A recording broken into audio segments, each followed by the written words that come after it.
So there's this sort of villainization, if you can put it in that perspective, of Nehru's ideology and Gandhi's ideology. How do you see that? So does that mean that we could have imagined independence without the country? Yeah, I mean, let's be very clear. There were many countries that fought for independence. Most of them got their independence by virtue of armed resistance. If you take a 7th class or 8th class ka SST book, then you will figure out that for Bhagat Singh or Chandrasekhar Azad, there might be a 1-page or 2-page para.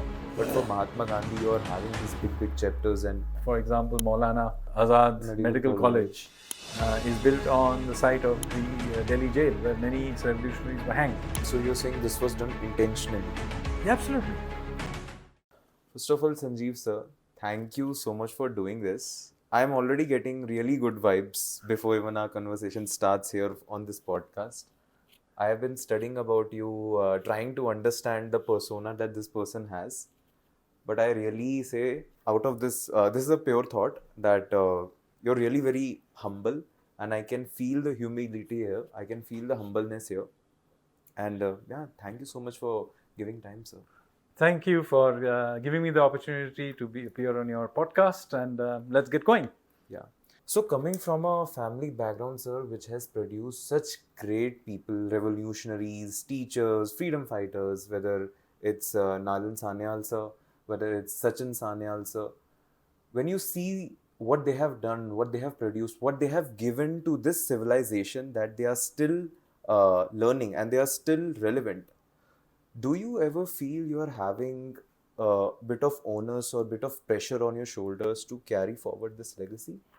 Well, of course, I grew up listening to the stories of, the revolutionaries and their contributions to the freedom struggle, whether it's Nalinaksha Sanyal, Sachinath Sanyal, Rajendra Lahiri, and even before that, Lahiri Mahashai, who basically gave modern yoga its form, or even if you go back even earlier to many scholars from my family who sort of revived the Nyaya philosophy as Nava Nyaya, or even rebelled against the Afghans and Mughals during the 16th century. So, there's always these stories.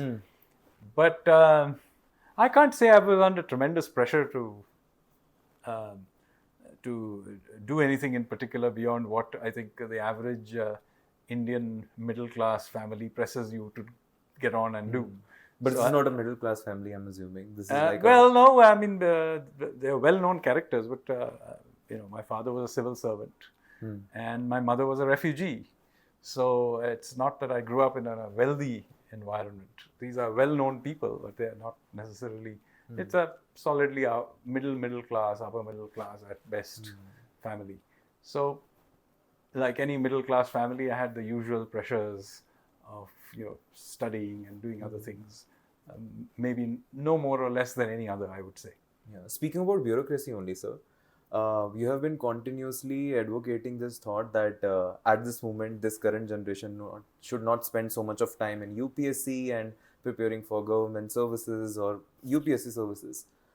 Why did you, this is a personal question to you, that why did you never decided to go for mainstream politics as such, provided you were having to hear so many anecdotes and personal stories at your own house?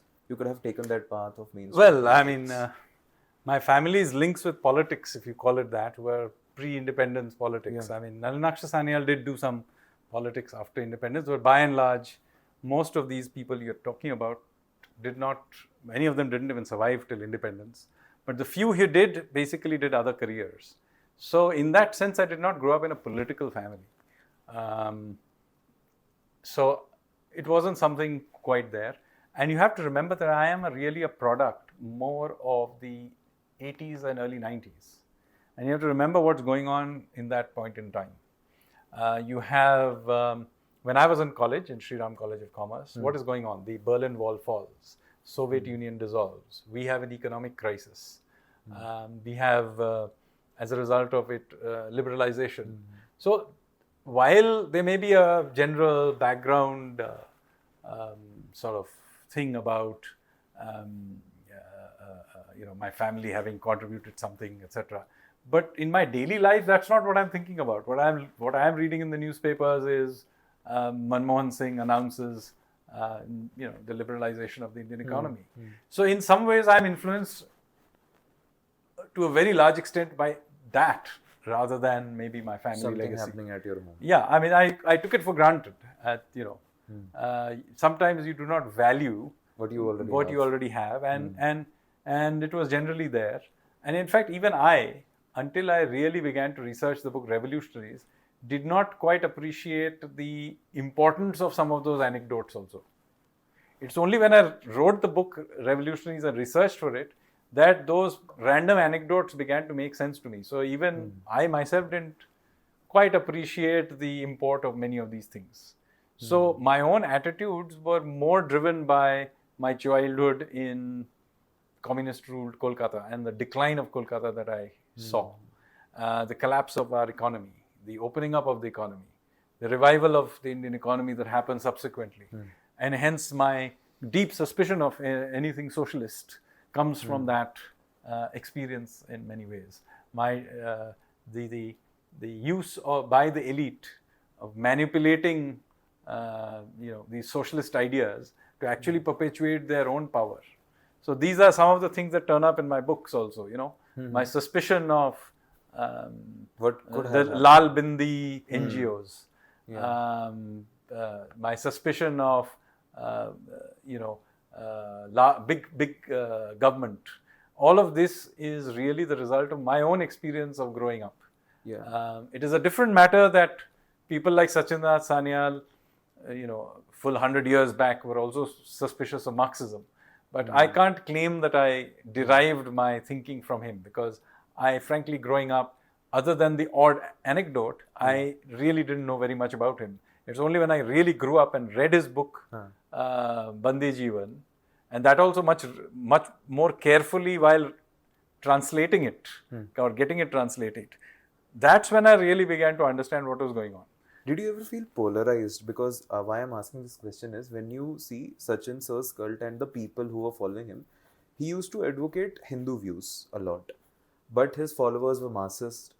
So when you see that, do you ever felt that you are growing up in a very polarized atmosphere? No. Where you're having leftist, rightist and everyone? No, as I said, these things did not really influence me in that way.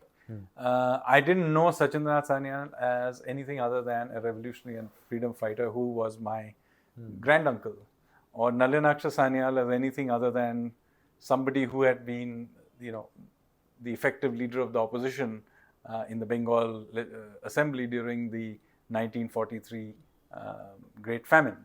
I knew him, he was still alive in the 80s, so I actually personally knew him.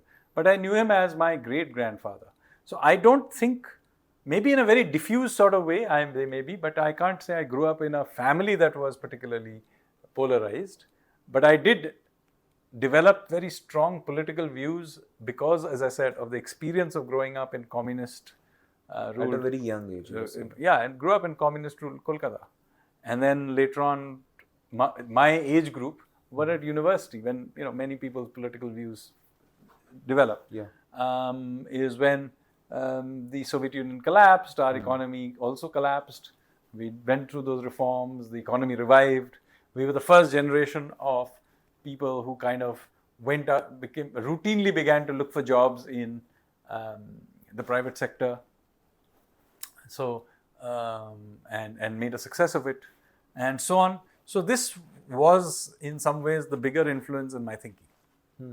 Talking about legacy only, when you see Sachin Sir's history and his arguments with even Mahatma Gandhi in the Young India debate, even I was actually seeing one of your talks at the Sangram talks where you said this thing that while Gandhi was useful, it was not who would get us freedom. So I have various questions regarding this whole thing, because that time also in that discussion, I think you were running short on time, so you couldn't take all the questions. That first question regarding this was that, does that mean that we could have imagined independence without the Gandhi thought process? Or yeah, I mean, let's be very clear. There were many countries that fought for independence. Most of them got their independence by virtue of armed resistance. I mean, Indonesia, Burma, many countries in Africa. The more common way of gaining independence from colonial rule across the world, even in Latin America, was armed resistance. So the Gandhian approach, in fact, is the anomaly. And all of those countries gained independence. Right, and even in China, it's not quite gained independence, but they used an armed struggle to throw out the Japanese, and so on. So, armed resistance is a very common phenomenon.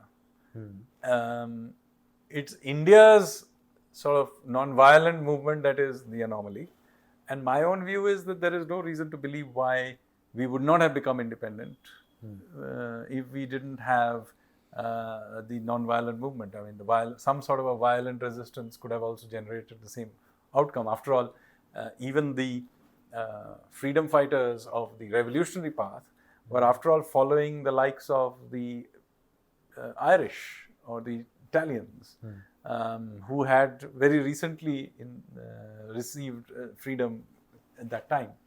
And if some place like Ireland, which is right next to Britain, again become free in 1920s, there is no reason why India wouldn't in the 1940s have become. In fact, if you take a worldview from the revolutionary perspective, the thing that got you freedom ultimately was some sort of a revolt by the Indian Navy in 1946. So, seen from their perspective, the armed resistance and the revolutionary movement is what got you freedom in any case. Now, my own view is that, as with anything, the Gandhian movement did have a contribution. There is no doubt about it, and I'm not trying to deny that in my book. All I'm trying to do is to try and balance it out with the view that, look, there was this other movement with very big contributions, maybe an equal contribution.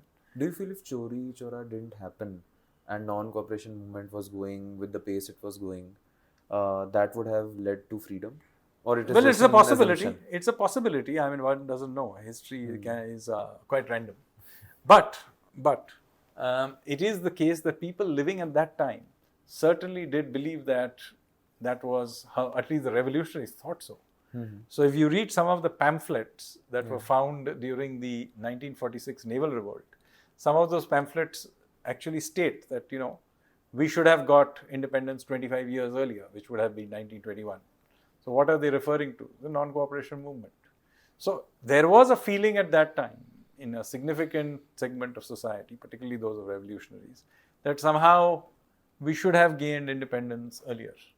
But who knows? I mean, events are random, many things happen, and as I explain in my book, I'm a complexity theory guy, so I don't believe in predetermined history at all.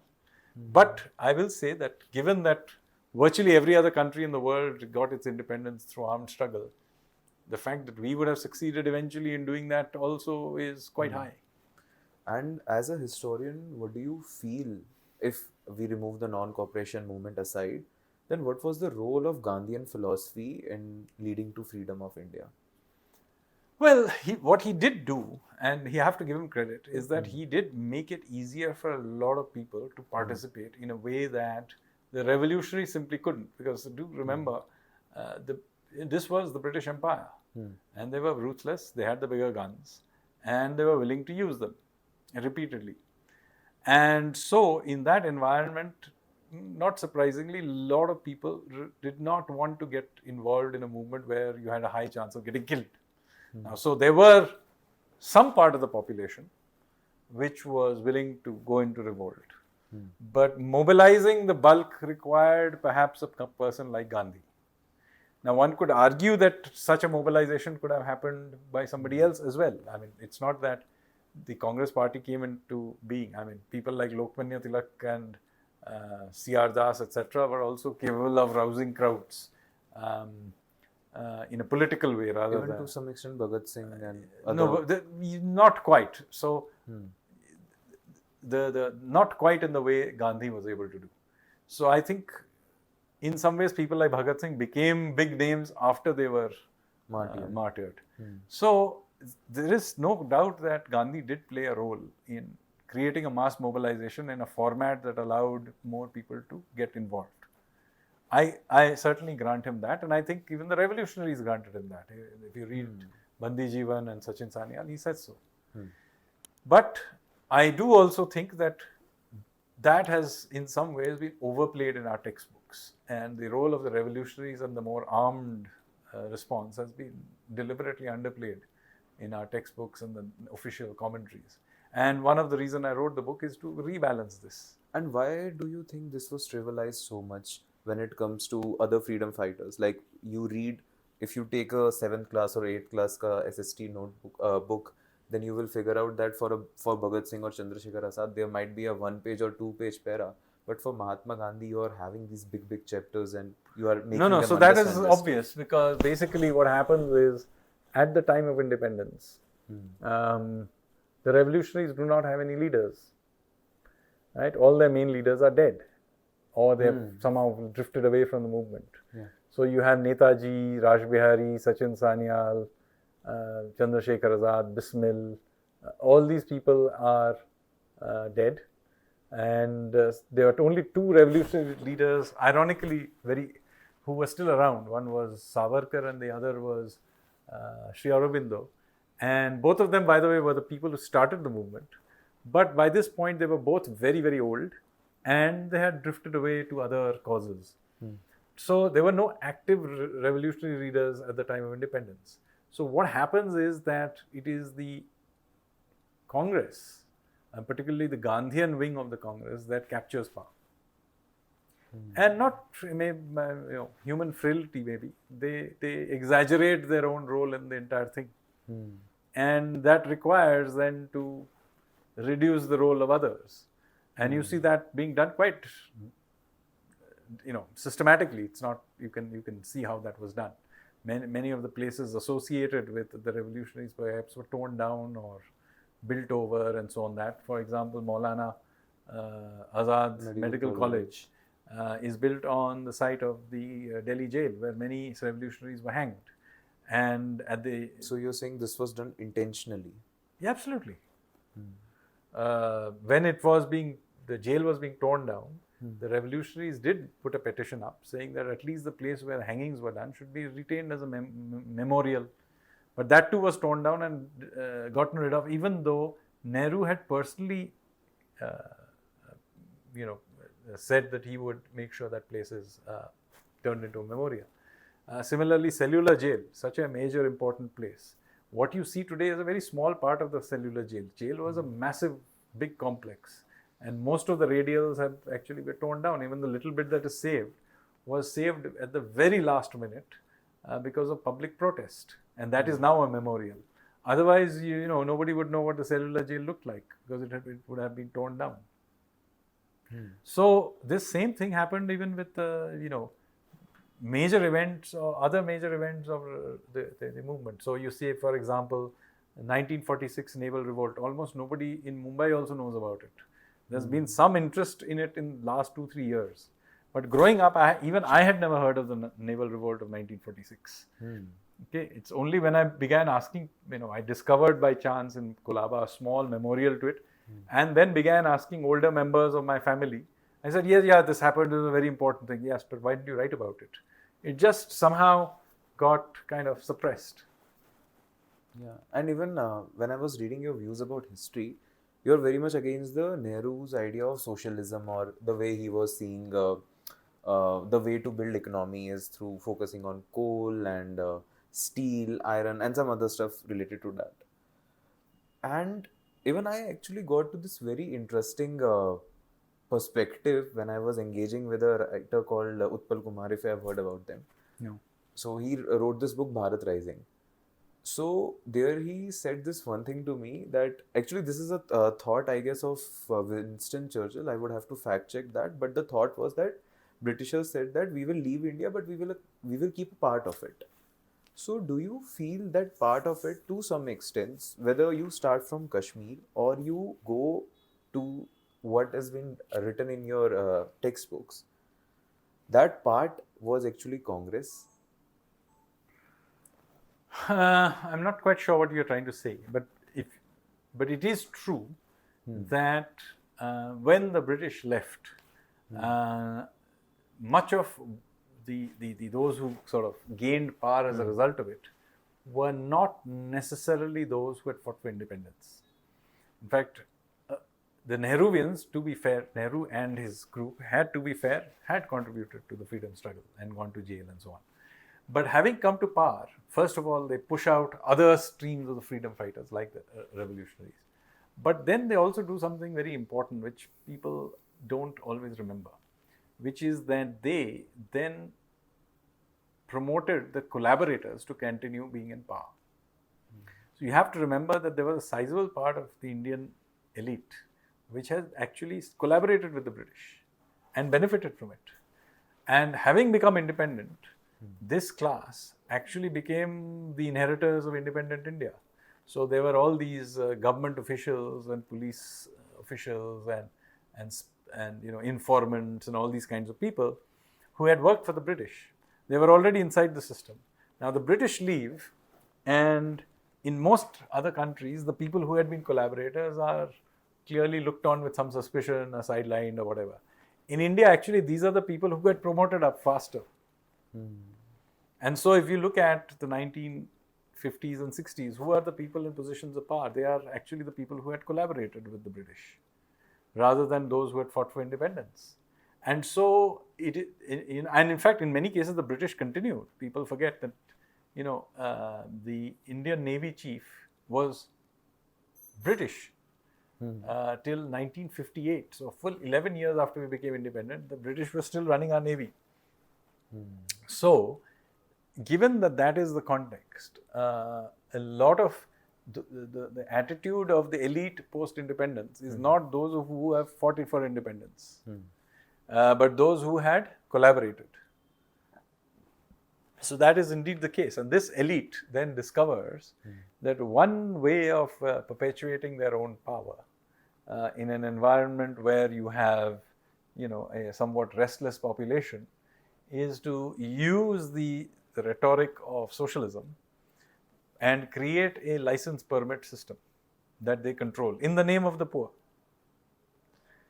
But in fact, what is it doing? That this elite now actually controls the system. They are the people who give out licenses and permits and so on. And so the Nehruvian socialist model is really about perpetuating the control of the same elite. The same bureaucracy continued. The same, if you go and even look at the industrial sector, the business sector. You look at the names of all the big industries in 1947. It's their descendants who are in 1991 are the same Tatas, the same Birlas, the same Bajajes are still the big houses. Other than the one new addition of the Ambanis, no big industry came up till 1991. It's the same people. So effectively, what happens, what Nehruvian socialism really is a fossilization of the British era elite and their perpetuation. Okay. Yeah.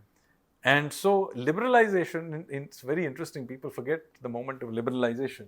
It's not like business was screaming for openness. Nobody was screaming for openness. At least not the intellectual class, not the elite.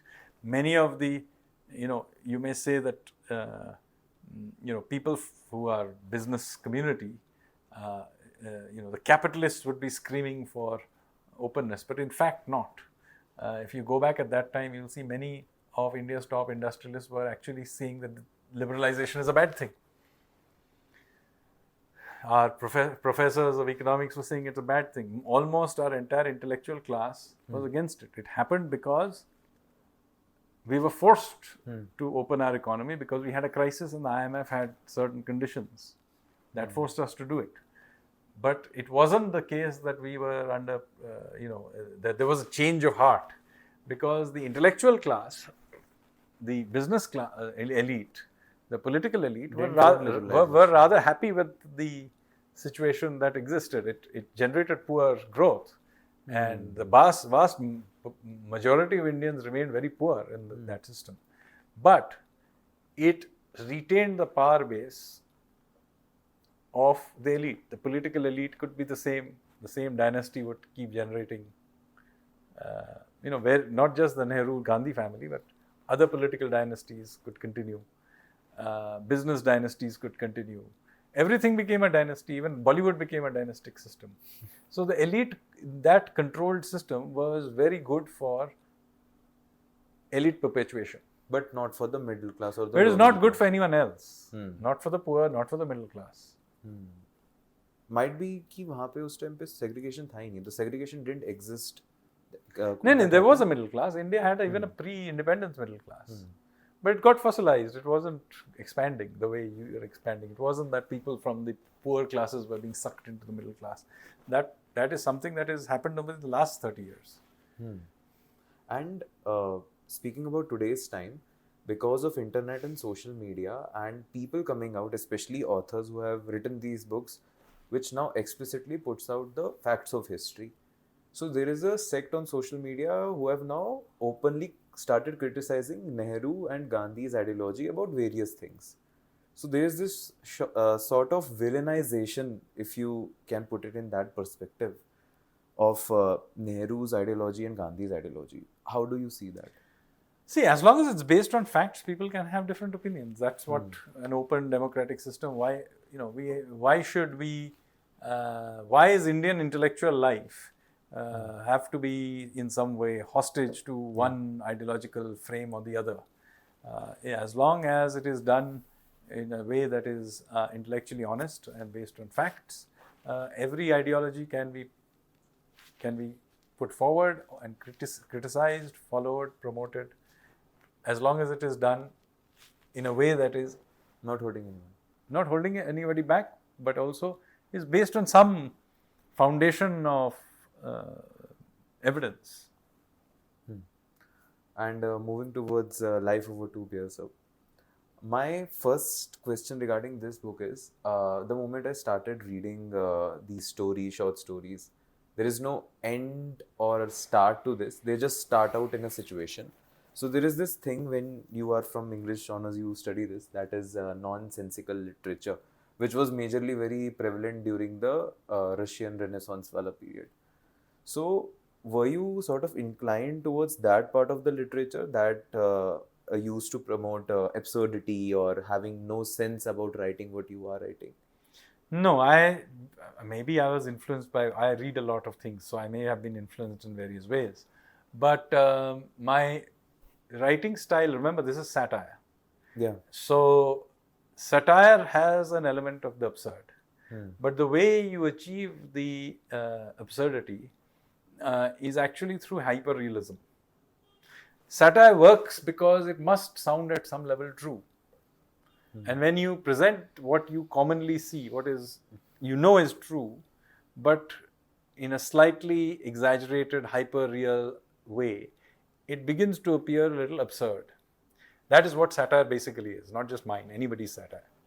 So, in order to achieve that aim, you have to write in a particular way. Which I have attempted to do, may or may not have worked, that I'll leave you to judge. But that is the idea behind doing it in that way. Yeah. And even when you read all these characters, there's no grand entry or a royal BGM happening in the background, or you could imagine like, oh, this is a very royal character or this happening, whether it is the story of Amit or whether it is the story of Rishi. We'll come later on to what these stories were. But there's no royal entry or royal stuff. And when I see your life, you have been through so much, like whether it's the corporate life, whether it's now being in the government, you have seen so much of life in, I would say, such a grand scale. But I don't see that reflection here. No, because that's deliberate. The purpose of the book is, as I said, hyper-real and absurdity of certain social classes. So whether it is the Delhi elite or the life of a Mumbai multi-story building and the internal politics of it, or Kolkata intellectuals and so on. So none of them are grand people. They are ordinary, mostly middle class people who I have experienced in my life, and in fact, some part of the absurdity is that their lives are utterly unremarkable, but for some twist, which is what the story is about. So there is this housewife who is continuously engaged in the internal politics of a building. That's her drives her. And she otherwise has a very ordinary life in this Mumbai building. But then she has this other life as a social media troll. And nobody, including her husband and daughter, even know about it.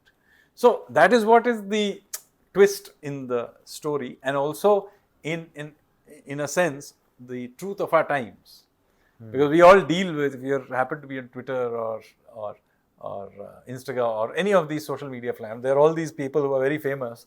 We have no idea why they are famous or what they are doing. They have got 1 million followers for reasons that is completely unfathomable, but they do. So I wanted to bring some of that sense of our times into it.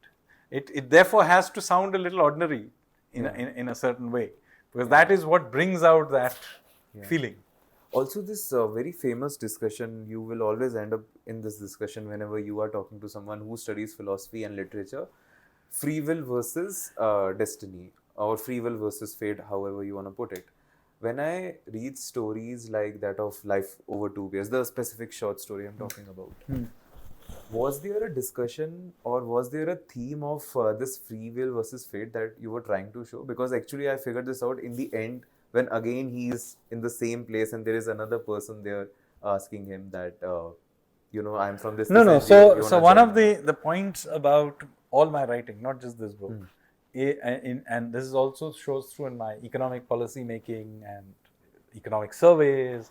So a lot of my thinking derives from something called complex systems thinking. Complexity theory. Let me explain what it is, then you will see. Complexity theory is the idea that the world is made up of all kinds of different moving parts, which are interacting with each other in utterly unpredictable ways. Now, this is an important philosophical frame because effectively what it does is it allows you to think of the world in terms of butterfly effects, unintended consequences, and so on. So it's not like, say Marxism thinks of cause and effect and the flow of history like a steam engine. There are two rails and the tension between the two rails, effectively dialectic materialism, runs history along a particular predictable path. And that's why he predicts history as ending in a particular place. It turns out it doesn't do that. But that's how the cause and effect thinking isn't done in this particular way.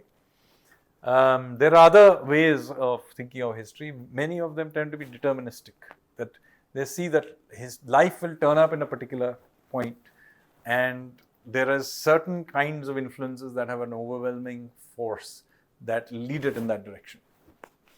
The point about complexity is complexity does not think the world is predetermined. At any point in time, life can go down, or the world or the universe can go down multiple paths, and there are continuously forking paths, and many of them turn around, they mix and merge and so on. But the reality actually only follows one of these paths, and sometimes not necessarily the most probable path. Life is full of random things that are improbable but actually happen. I mean, the First World War suddenly takes place because some random Serbian chap shoots the prince and succeeds. And it involves a Serbian and an Austrian prince. But in fact, large numbers of Russians and Indians and French die in the war that happens. So the sheer absurdity of the situation. But also that the unintended consequences. So the point I'm making is that if you read my stories, I try to provide a reasoning why it will flow in a particular way. But the point I'm making to you is that flow, there's nothing predetermined about that flow. This same story could have ended up somewhere completely different. That's your perspective of That's my reality. perspective, yes. That's my perspective of reality. Life can go in any odd way. And if you read my books, there are many of the stories have lonely individuals who are kind of drifting through the messiness of the world they live in and making the best of it in their own way. Is that something that you personally faced? Yeah, in some way, yes. I mean, I didn't start out wanting to be the Prime Minister's economic advisor. I very arbitrarily chose economics to study. I may well have studied physics, but I'm good at maths. And then I may have become a physicist, and I may have never gone down this path. It was some arbitrary choice at the age of 18. I turned up in Delhi University, applied to a bunch of colleges, and got through to Sri Ram College in economics. I may well have chosen Hindu college and studied. Since I'm good at maths, I'd probably not have been in a pure humanities, but I would have probably ended up in physics or something. It entirely possible. Even now also, sir, when you are having this very large life, as in from my perspective and my age, I'm seeing this. If I see a person like you, I see this person has achieved so much. Do you feel lonely at this moment also? Not lonely, but what I would say is that I do kind of see the fact that there are all kinds of things happen that don't seem to follow any linear path. So let me give you some examples. I mean, right now, one of my books is being converted into Amazon Prime series. Yeah. Right? Now, I have literally got nothing to do with Bollywood or that universe. But for some reason, one of my books is being converted into an Amazon Prime series. So I am suddenly interacting with people I have had nothing to do with. I'm not even a major watcher of movies. Cine geek. Yeah. I watch the odd 3-4 movies a year and maybe one OTT series. Then very often I don't finish them also. I'm that. I mean, I like watching movies. I'm not saying I don't, but it's not something I'm really much into. But here I am in that universe. Another thing I'm doing, I'm building actually a stitch ship, recreating an ancient ship from 1500 years ago. So as a part of that, I ended up designing a ship, and not even a modern ship, a ship from 15 centuries ago. Now, do I have any training in the ship design? I don't. Of course, I'm being helped by the Navy, and we have hired professionals to build it. But the point I'm making to you is I'm deep into an activity that I have no training in. I sort of bumbled into it because I wrote a book about the history of the Indian Ocean. And then some point in time I said, hey, let's try and build one of these ships. And nobody knew how to do it. So I began researching it. And then I kind of built up an image of what the ship may look like. Then I managed to convince people in the government, in the Ministry of Culture, to fund it. I convinced the Navy that they may help me build it, and so on. And now it's become a major project, and so on. So did I sort of start out in the beginning thinking, hey, I must one day build a ship and I must take a degree in marine architecture? No, I just bumbled into it. Do you feel that is free will or that is fate? Why I'm asking this? It's neither. Yeah. It is the willingness to take opportunities of an evolving, but why often random world, yeah, where both problems and opportunities appear. It is free will to the extent that I have gone out there and taken opportunities or created opportunities in some ways. I mean, take for example, building the ship. I mean, I did research the thing. Somebody else could have researched it, but nobody else did. I did. And then I said, having researched it, I said, why don't we build a ship like this? So in some ways, it's free will in that I was creating that opportunity. But it also happens to be that suddenly Indians are very interested in their history. If I had attempted to do this 20 years back, it wouldn't have worked. Maybe. I don't know. Maybe it would have worked then also. I don't know. All I'm trying to say is that it just happened to coming together. Same thing happened with my book on revolutionaries. It just became a bestseller, and Amazon saw an interest in it, and now it's being built in an OTT series. There's no particular reason. Now, is it completely fate? It's not. I mean, I did take the trouble of writing that book, just like I took the trouble of researching how to build a ship. So I did create the opportunity in a sense, but is that I have done many other things in life maybe which may not have gone anywhere. Yeah. Now I don't even remember many of them because they didn't go anywhere and I've forgotten them. But Even this writing Life Over Two Beers, I didn't start out to even be a writer. I am purely an economist. Even now, that's my main profession.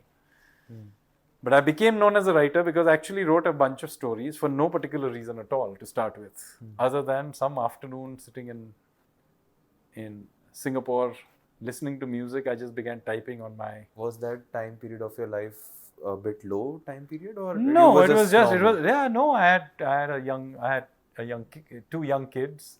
One was sleeping, one was crawling around or whatever in the house, and I was listening to music. At that time, I used to listen to a band called Era, and I used to play it rather loud. I still like that band.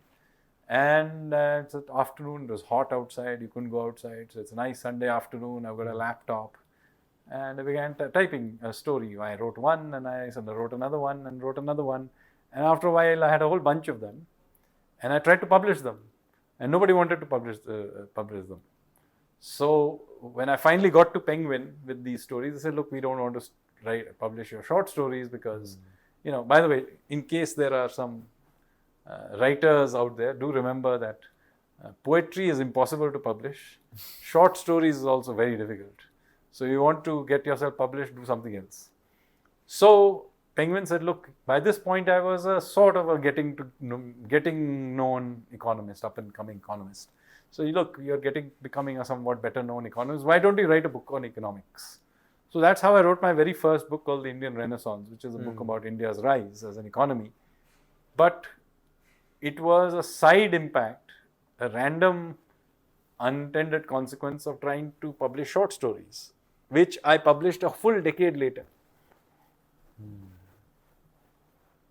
The short stories are published a full decade after I started trying to attempt to publish them. Yeah. But what was holding it back? No publishers wanted to publish short stories. As simple as that. They said there's no market for it. It's a different matter that when I published it and it succeeded and it became a big bestseller. So Life Over Two Beers became a bestseller. But I only was able to publish it after I had published 3 non-fiction bestsellers already. So did you ever feel this thing that you, as in when you are writing in that creative space, originally you were someone who was not into history, economy specifically? Obviously it's your profession, but majorly you wanted to cover creative or philosophical spaces like this? No, you are giving way too much thought into how it all developed. Yeah. These are just things I'm doing along the way. And some of it, I have attempted to do other things which may not have gone anywhere. Or maybe they'll go somewhere in the future. So I've tried to do all kinds of things. That doesn't necessarily mean that, I've tried my hand at painting or all kinds of other activities, which, nobody cares about, or I also don't care about anymore. And even you said this thing in one of the podcasts that I'm not just rebuilding an economy, I'm rebuilding a civilization after hundreds of years of decline. Who do you feel is majorly responsible for this decline? So I think we did go through a little less than 1,000 years of decline. Certainly several hundred years of it. First, the pillaging under the Turkic invasions.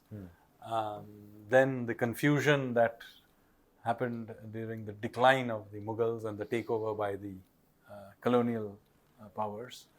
And then, of course, the colonial period itself. And then we had, having become independent, almost half a century of wasted time because we chose a socialist model of development. So I have strongly felt that this was a very long period where we, as a civilization, stagnated. It was not just about our economy stagnating. We were dominated by other people in multiple ways, intellectually, culturally, economically, militarily, politically, and so on. And it seeped into us. And it is after many, many centuries that we are finally beginning to break out of that. We haven't fully broken out of that. And we are some distance away till we fully decolonize ourselves. But yes, one step at a time, from around about the mid-90s, we began to become much more confident about the way we dealt with the world. And that is true. And far from complete, but certainly in my own working life, I have seen how Indians are treated internationally and our place in the world. But even within India, just look around you. I mean, in the 90s and early 2000s, if you flew into India from somewhere else, you landed in India and you dealt with the international airport in Delhi of, 2003. You simply, you can still go and see what is left of it in what is now Terminal 2. And this is the improved version. What you used to appear in Terminal 2 in 2003, the airport that we had in Delhi, that was our national capital's airport, was a disgrace. So we have come a long, long way from there. The highways we drive on, or the confidence with which we do all kinds of activities, and in general poverty reduction that has happened. There is no doubt that we are in a totally different place. But that is not only about economic growth. There is many other areas where we are much, much more confident. The confidence with which our foreign minister, prime minister stands up in the rest of the world has changed. The way we even celebrate our own culture is with a certain confidence which we just didn't have 30 years ago. Is that going to continue even hypothetically if the current government, which is not in power after 5 years? Well, I mean, the current government is particularly conscious of the fact that it is rebuilding Indian civilization. And so is putting in a special effort into it. So that is the context you have to understand. Building bridges and building the temple in our head is the same effort. Will a future government be equally enthusiastic about it? I don't know. Maybe they'll have different priorities. But I think by and large, if the overall effort of rebuilding India is continued, I think this pressure, this momentum is now strong enough that this will hopefully survive over the next 20, 30 years at least, because that is the amount of time we need to really heal those centuries of colonization. So, I mean, I can't speak for future governments, but what I can say is that I think there is enough momentum and I think consciousness in India today that this will be now difficult to derail. Now, never say never, because foolish things happen. But I think there is a certain,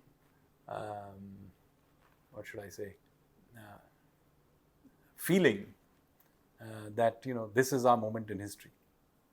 And hopefully, if some other government comes, they will hopefully also have the same feeling. Or at least will not substantially disrupt it. But as I said, we can never tell. And history is full of things where, suddenly life goes off in a topsy-turvy. Goes topsy-turvy. And so history is full of those things. So it is very important that the people of India are vigilant and don't allow that to happen. Yeah. And moving towards the end of this conversation, sir, whether we talk about India from perspective of how it's building when it comes to economy or infrastructure, or overall, I would say from a journal person's point of view, as in you go to someone, now people just don't want to be apolitical. That's what I have felt. That's the current change that's happening. People want to give an opinion. It might be copied from a media source or a YouTuber or whatever it is. But there is sort of this thing that everyone wants to be interested in the new India narrative. So how do you see this thing? Is this a cultural renaissance, or naming it or keeping it like a cultural renaissance would be? So be very clear about one thing. Indians have always been very opinionated. They were opinionated in the 60s, they were opinionated in the 70s, 80s, 90s. The point is not whether you're opinionated. The point is, do you have a spirit as a people to get up and do stuff about it?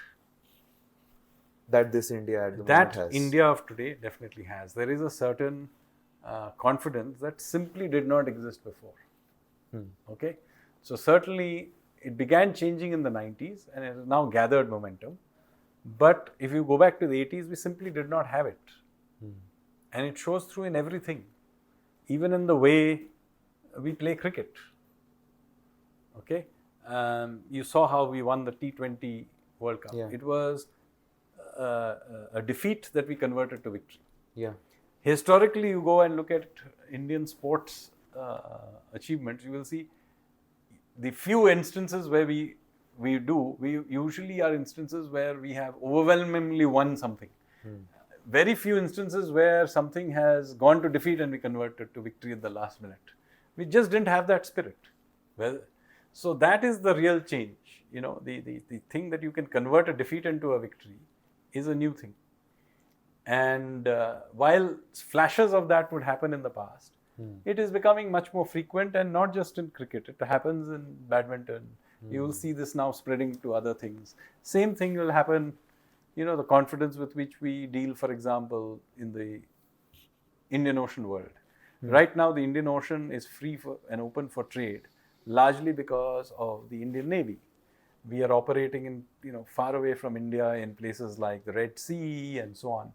And, we are taking on big role to providing geopolitical security. Earlier on, even if we had the capability, we would have been very reluctant to do this because we didn't have the confidence of doing it. So this is the change. You will have somebody like Ritesh Agarwal. I think now he finally crossed 30. But, he was a teenager when he sets up a company. By the time he is in his 20s, he owns one of the largest hotel companies in the world. Think about it. So this is quite an incredibly different mindset, which we just didn't have before. So is this because of the people of India, or is this because of the political leadership that has been changed? No, I think they all feed into each other. It's the spirit of the times. So the spirit of the times feeds the leadership, and the leadership feeds the spirit of the time. So leadership, of course, matters very much. So political leadership certainly matters, and Prime Minister Modi's personal style, that is also a part of that spirit of the time. But while he is in some ways providing that leadership, do remember that he would not have been able to do it in quite the same way if the rest of the population also didn't have that kind of a spirit. So they feed amongst each other. So you get into the virtuous cycle. Yeah. I mean, I'll give you the flip side of it. Think of what is happening in the West. You have the exact opposite happening. Here are countries which are much richer than us, technologically much more advanced in many things, and yet they seem to be slipping and sliding downwards. It's pretty obvious to anybody, right? And once that begins happening, even their politics goes into these bizarre spirals. So, you end up with a election campaign in the US with two octogenarians, and both of whom, are seen by their non-supporters as almost end of civilization kind of character. Now, this shows a breakdown of, I'm not saying one is good or bad. The fact of the matter is, it suggests an extreme schism in that society that is quite different.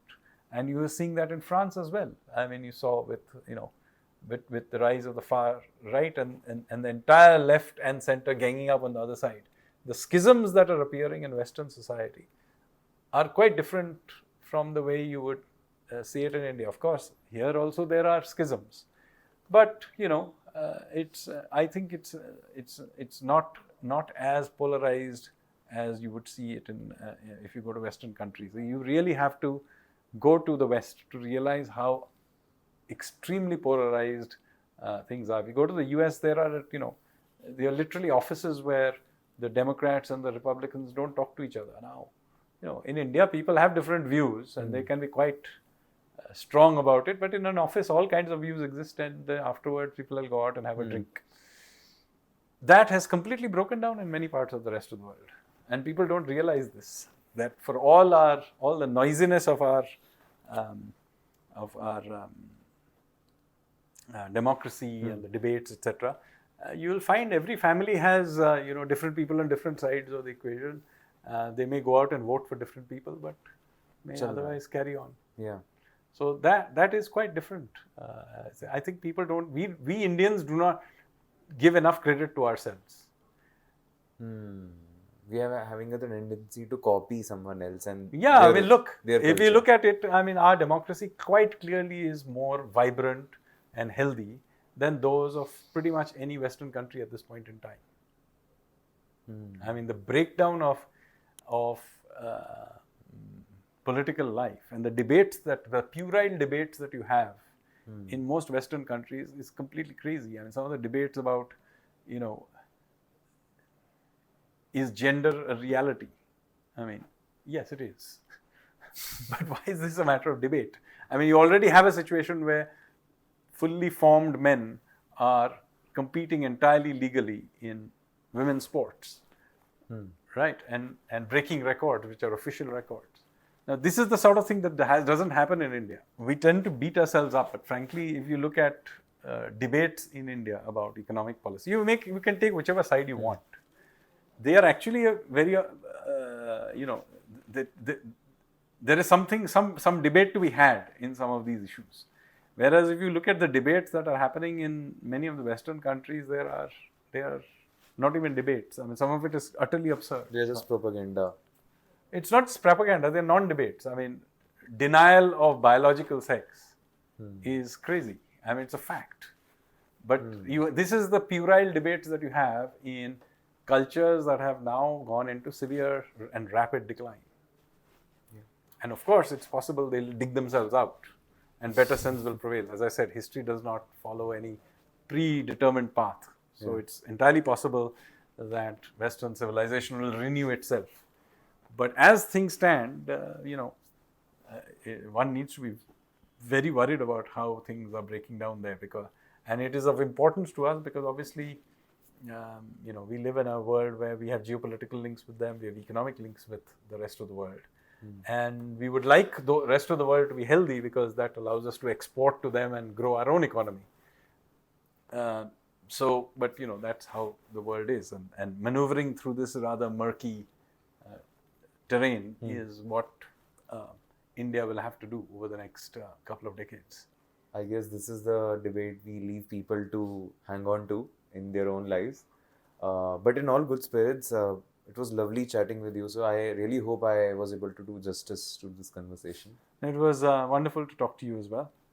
Yeah. And best of luck. Thank you so much for being on the podcast, sir.